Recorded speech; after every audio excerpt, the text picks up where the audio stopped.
Terima kasih. Assalamualaikum warahmatullahi wabarakatuh. Selamat pagi Bapak Ibu sekalian. Ya, saya mencoba untuk merespon beberapa hal yang sudah disampaikan Prof. Laksono.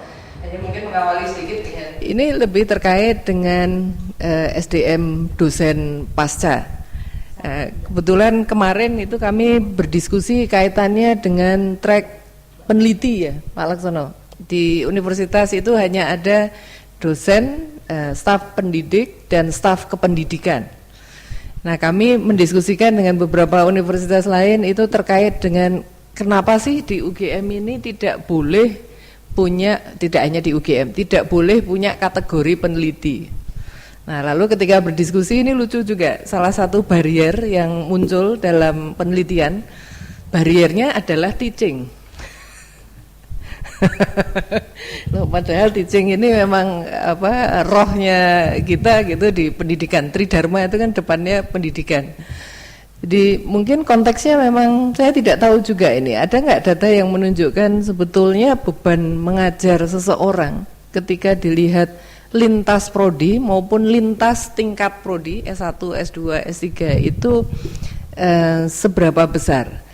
Karena saya kira tidak ada dosen yang hanya mengajar di prodi tertentu ya.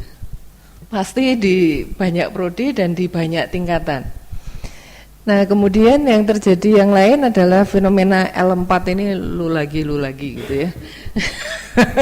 Ini dosen bisa mengajar jadi mengajar di banyak prodi, apalagi kalau kebetulan ini dosen yang memang sangat menyenangkan gitu ya, sangat bagus, itu implikasinya akan mengajar di banyak sekali prodi dan lintas tingkatan prodi.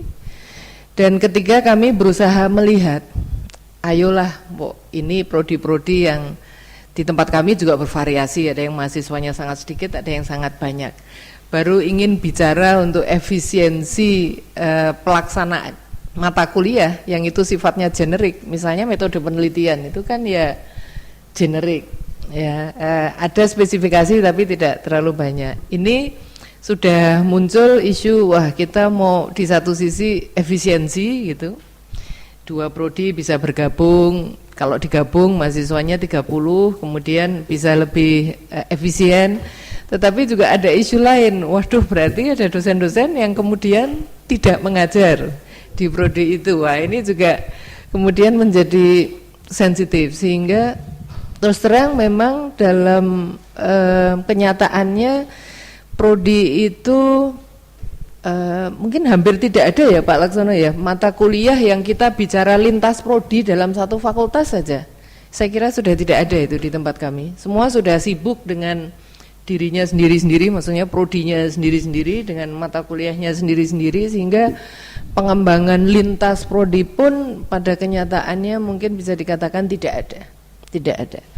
Dan yang terakhir adalah konteksnya kami ini terus terang kalau sebagai graduate faculty ini mungkin dosen yang ini berkualitasnya saya beri tanda petik, karena kalau melihat SNPT harusnya yang mengajar semua adalah S3.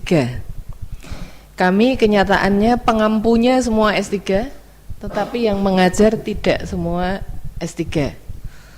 Alasan yang masih bisa ampuh saat ini adalah itu tim kok. Jadi kalau sudah tim itu artinya bisa S2, S3, bahkan ya ini ya syukur alhamdulillah masih bisa diterima gitu alasan ini. Kemudian juga pembimbing. Jadi ini konteksnya. Nah, sehingga slide terakhir. Nah, ini untuk merespons, saya kira ini pemikiran yang luar biasa Prof. Laksono. Catatan saya sebetulnya hanya begini, ketika kita memikirkan inovasi ini, sepertinya kita perlu melihat isu di tingkat mikro apa, meso apa, sampai dengan makronya apa. Ini mesti kita pikirkan, karena tadi juga disampaikan Pak Misnal ya mengenai linearitas. Ini kan isu di makro ini. Tapi kalau tidak kita address sekarang, maka isu mikronya kita perbaiki, tapi ujung di atasnya bermasalah kan repot ini. Contoh di Fakultas Kedokteran, baru lintas bagian di dalam satu fakultas itu sudah bermasalah guru besarnya.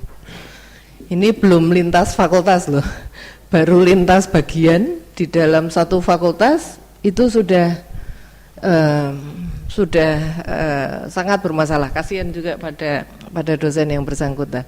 Nah, sehingga mungkin bersamaan kita address juga, Prof. Laksono, isu makronya apa, kemudian isu meso itu di tingkat universitasnya apa, dan kemudian ketika berbicara mengenai prodi, saya kira ini isu di tingkat mikro ya.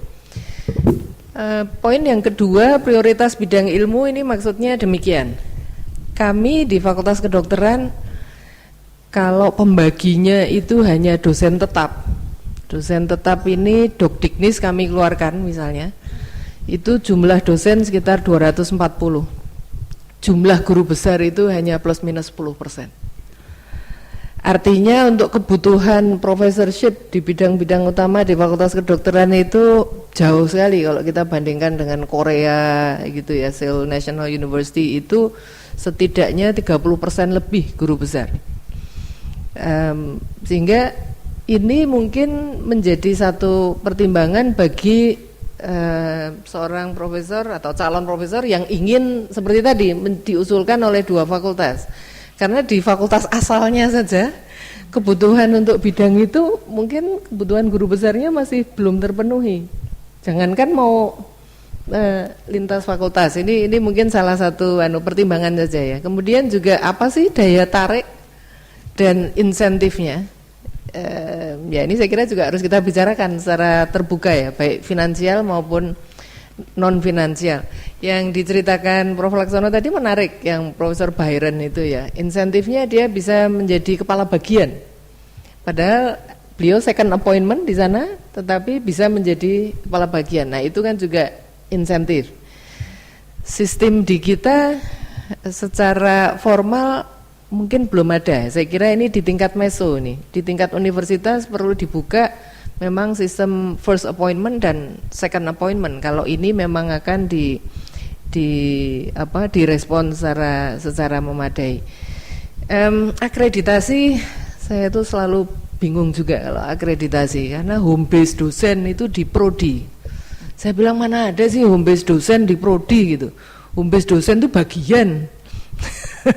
Sehingga kalau home base dosen di prodi ya bisa sih dibagi-bagi gitu bisa. Tapi sebetulnya dalam kenyataannya kan tidak ada dosen yang hanya mengajar di satu prodi, itu kan tidak ada. Pasti mungkin yang disebut home base itu katakan 70% lah dia di prodi itu, yang 30% di tempat lain kan, Prof. Laksono. Apalagi kemudian dibagi penelitian per prodi, saya makin bingung lagi. Penelitian itu didorong lintas bidang, lintas fakultas, tetapi akreditasinya nantinya ditaruhnya harus penelitian per prodi.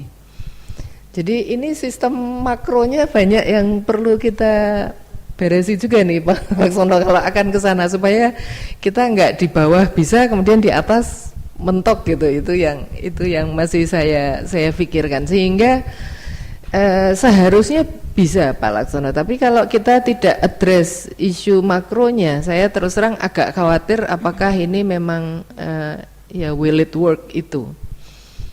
Jangan-jangan kalau makronya tidak diberesi, yang tadinya sudah tertarik dua fakultas, oke, profesor bersama menjadi ragu-ragu karena banyak hal yang masih perlu kita perjelas.